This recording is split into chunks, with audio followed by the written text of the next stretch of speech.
convido a abrir sua Bíblia no texto de Isaías. Caso você não tenha Bíblia, eu te sugiro que você acompanhe ao meu lado esquerdo.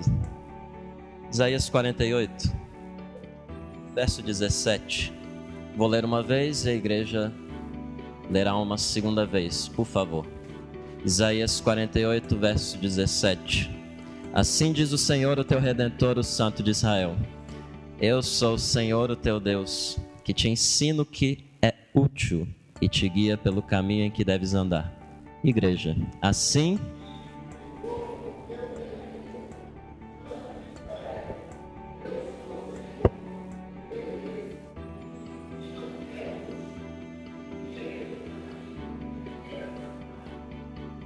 Nós chegamos para conversar um pouco com o nosso Pai. Senhor Deus e bondoso Pai, obrigado pela vida. Mais uma vez te agradecemos, porque é com ela que podemos estar aqui e assim poder ouvir mais uma vez a Tua voz através da Tua palavra. O único lugar no qual podemos ouvir o Senhor, Pai. Por isso nos achegamos até a Tua palavra, a Tua Santa Escritura, a Bíblia, para assim te ouvirmos aquilo que o Senhor preparou para nós desde a eternidade. Fale ao meu coração e me use se for da Tua vontade.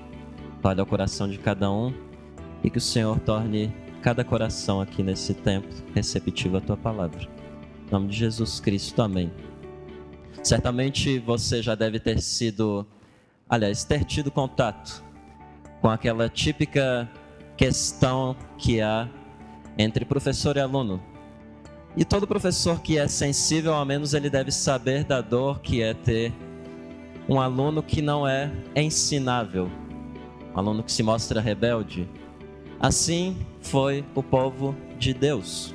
Se observa nesse texto, bem como diante de todo o livro de Isaías, bem como todo o Antigo Testamento, que o povo de Deus, Israel, ficou como alunos, como pessoas rebeldes diante do ensino do professor ou do mestre. E aqui você vê nesse texto que há um dos grandes gritos de Deus ao seu povo. Um grito que demonstra preocupação, um grito que demonstra a vontade dele ao seu povo. Há um teólogo, um escritor chamado Gruggen, que ele diz o seguinte, falando sobre essa relação de rebeldia, bem como transformação através do ensino. Ele diz que a graça de Deus, ela pode trabalhar dentro daquele coração que é incorreto, aquele coração que é incerto, tornando esse coração incerto de maneira certa, tornando o incerto incerto, e assim fazendo o trabalho da regeneração, ou seja, tornando nascido de novo o coração daquela certa pessoa ou daquele povo, e isso através do Espírito Santo. Falando desse texto de Isaías 48:17, a gente pode observar que ele começa no verso 17 e vai até o versículo 22, se a gente pegar ele como perícope, ou seja, um bloco de texto com sentido completo.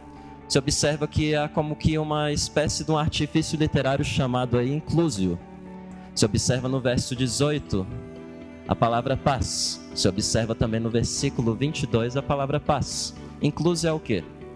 Como se fosse um envelope. Eu tenho aqui paz em cima, paz aqui embaixo. E uma mensagem central dentro desses dois extremos. E é isso que você observa nesse texto. Você observa a ação redentora de Deus. Você observa que pode haver paz, como também não pode haver paz.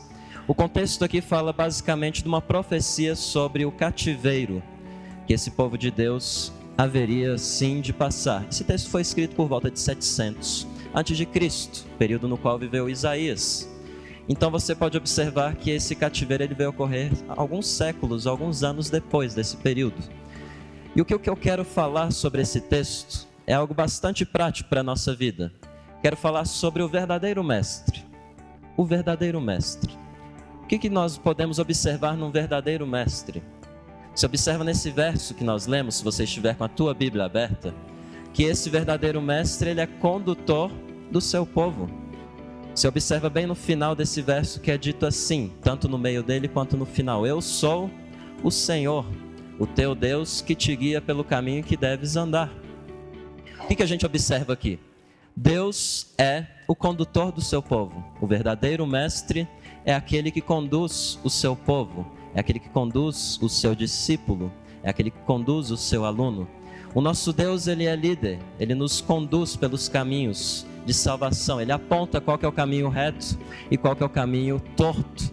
Se observa em Deuteronômio 30, verso 16, o seguinte: te ordeno que ames o Senhor teu Deus, andes nos seus caminhos e guardes os seus mandamentos e os seus estatutos e os seus juízos.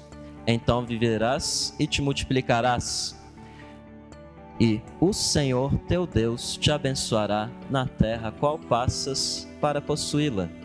Você observa que aqui o contexto, para que possamos ter ensino do ponto de vista bíblico, precisamos de lei, precisamos da palavra de Deus. E quando eu falo de lei, eu vejo essa lei plenamente e perfeitamente cumprida na pessoa de Jesus Cristo. Nenhum homem que estiver aqui dentro ou ali fora pode cumprir a lei de Deus em sua plenitude de maneira perfeita. Caímos, somos pecadores, erramos sempre, alguns mais, outros menos, no que diz respeito à instrução de Deus. Pecado diz respeito, de acordo com o Pentateuco, a erro do alvo. Isso é pecado. Errar o alvo proposto por Deus. Deus disse para fazermos isso, nos instrui assim, fazemos de outro jeito.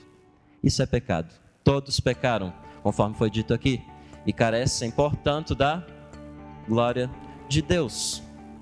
Então, quando eu olho para Jesus Cristo, eu vejo a lei cumprida perfeitamente. E é por isso que quando eu vou a Jesus Cristo, eu acabo me vendo como eu sou.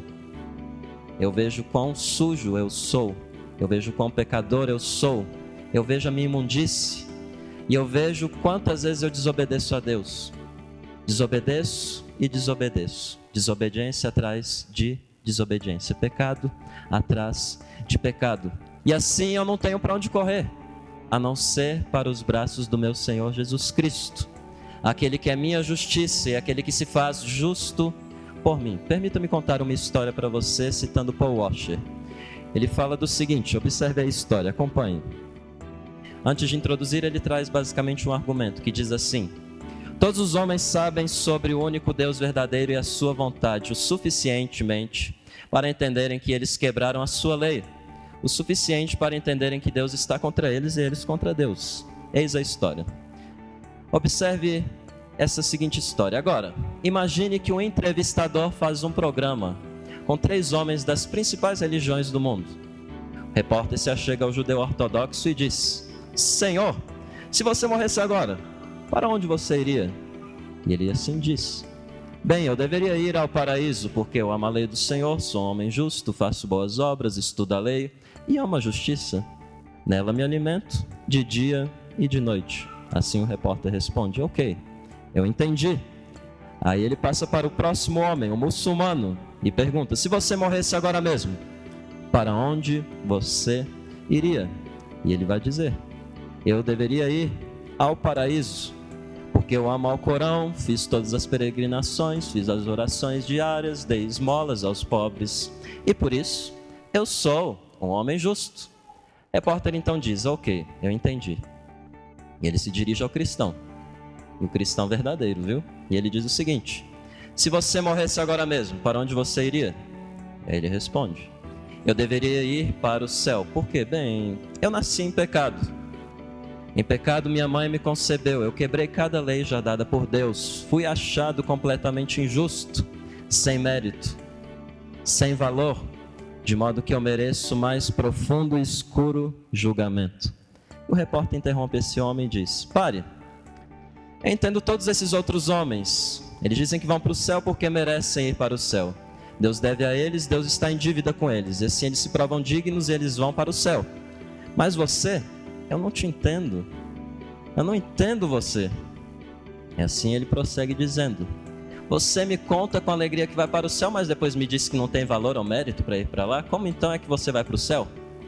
O cristão dá um sorriso e diz assim: porque eu vou para o céu baseado no mérito e no valor de Jesus, o meu Senhor.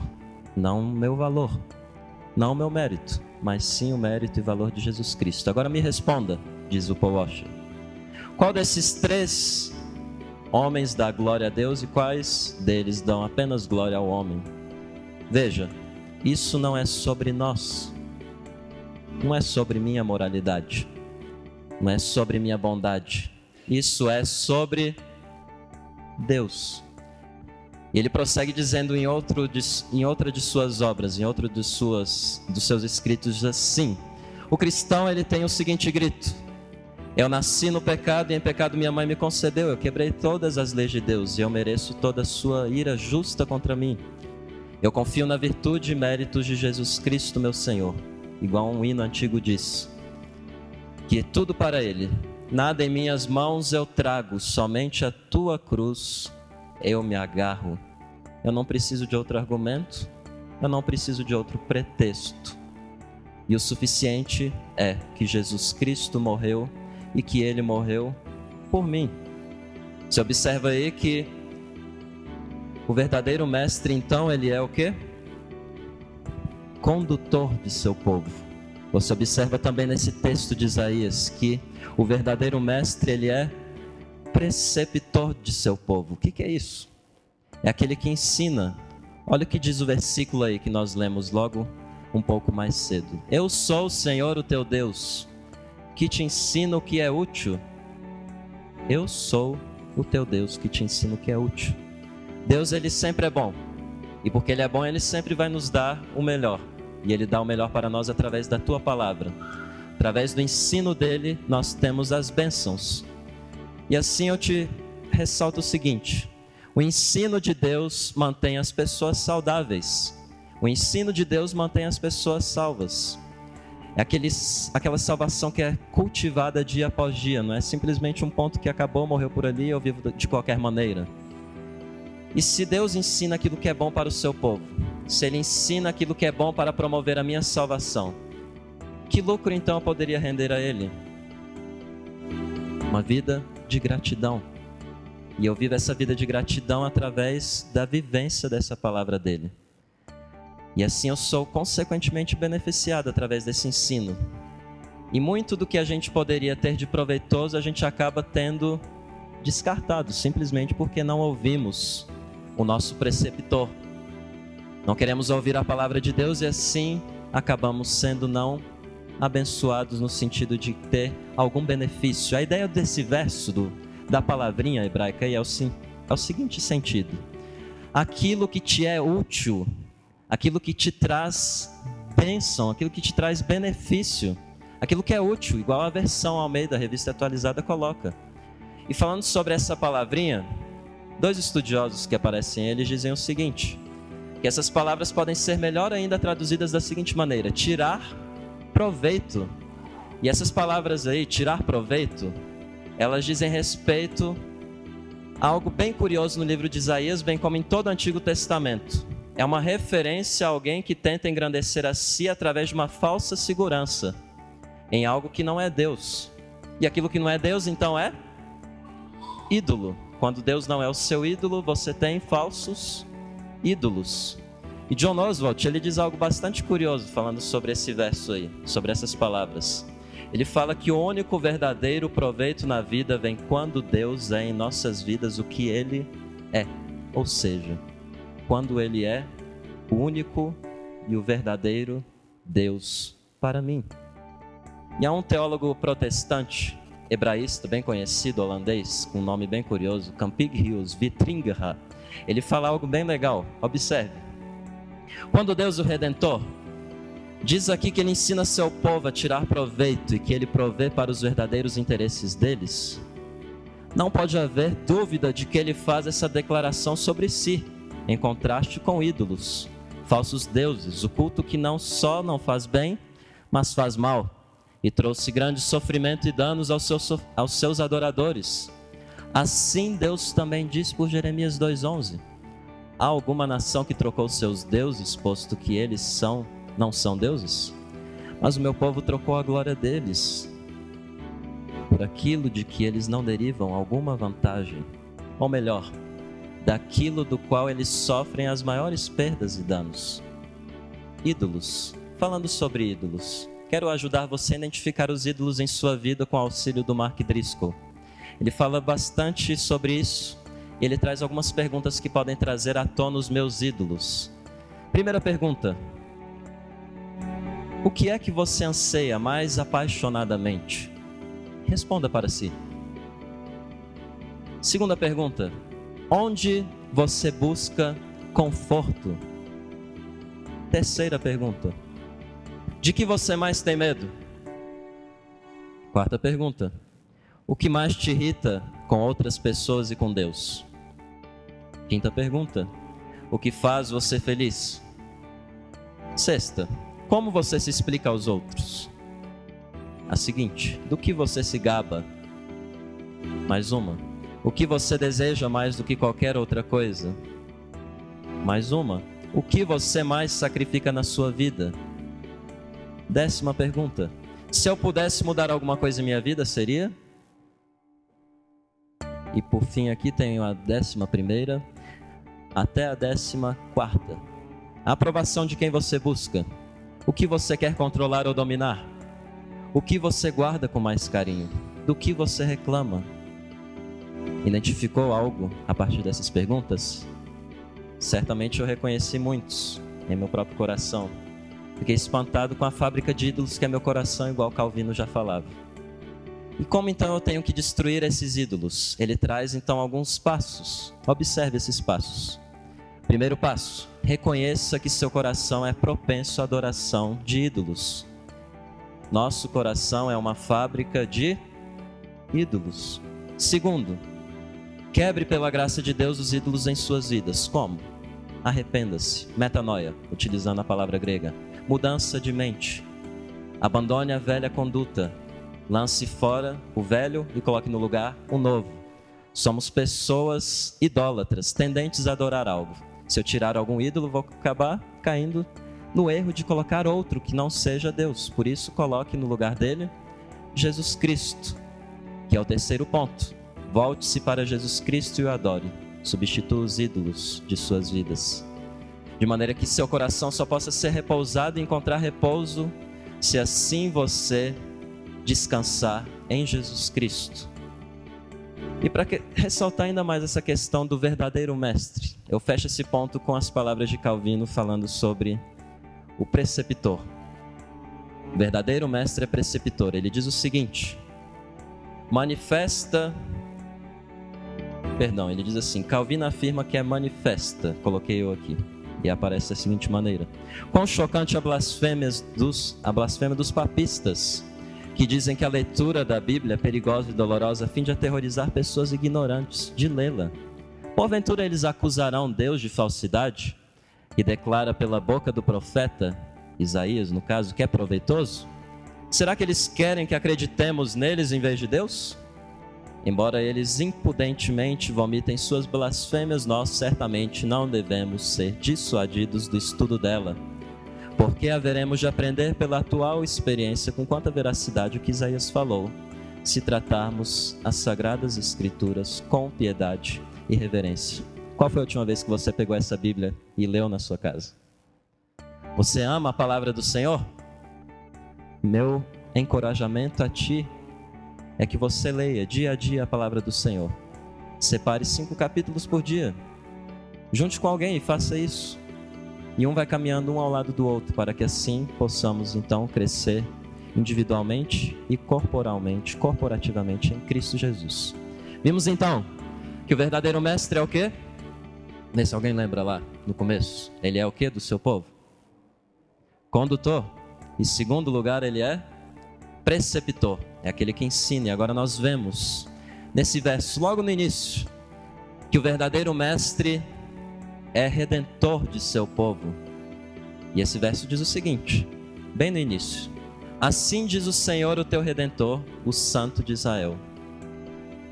Yahvé, o nome do Deus, o nosso Deus, o único Deus que aparece no Antigo Testamento. Aquele que é Senhor, aquele que é redentor, aquele que livra o seu povo de seus pecados e traz vida verdadeira. Livra da morte, livra do domínio do pecado. E traz vida, e essa vida não de maneira mesquinha ou resto, mas sim uma vida abundante, cheia, repleta de gozo e alegria. Antes nós éramos culpados e através de Cristo Jesus podemos sim sermos então redimidos. Podemos então deixar a escravidão do pecado para trás e vivermos dominados por Cristo e sua vontade. O pecado não terá mais domínio sobre vós. Paulo fala isso em Romanos. Isaías ele fala algo bem curioso, se você observar esse texto e o contexto dele. Ele fala o seguinte: se você, ó povo Israel, ficar contra a vontade de Deus, o ensino de Deus, é pela sua própria culpa que você vai cair no erro. É pela sua própria culpa que você vai caminhar cada vez mais e mais ao abismo. É pela sua própria culpa que você vai acabar sendo levado à destruição. É pela sua própria culpa que você vai para o inferno. Pode ser esse inferno aqui na terra ou um eterno inferno. E assim ele fala: isso é responsabilidade sua. Não vem colocar isso de culpa na mão de Deus. Você está na vida errada porque você quer. É claro que há o lado divino, que é Deus que toca no coração e tira esse homem do caminho do pecado, da sujeira. Mas há também um lado humano e da responsabilidade humana. Você está no caminho que você está porque você quer. E Deus ele fala através do profeta Isaías: acorde enquanto é tempo, venha até o Redentor, Jesus Cristo, antes que você já esteja caminhando pelo caminho da destruição ou na consumação da destruição. Por isso, não fique na injustiça, acorde, se prostre aos pés do Redentor, Jesus Cristo, o Senhor. Não rejeite esse Senhor. Não faça algo mal, caminhe rumo à bondade. Por isso eu trago algumas considerações finais. Nós observamos aqui que o verdadeiro mestre, ele é condutor de seu povo. Vimos também que esse verdadeiro mestre, ele é preceptor do seu povo. E vimos também que esse verdadeiro mestre, Jesus Cristo, ele é o redentor do seu povo, aquele que liberta o seu povo da escravidão, da morte e do pecado. Por isso, C.S. Lewis diz assim: faça sua escolha diante dessa palavra que hoje foi falada ao seu coração.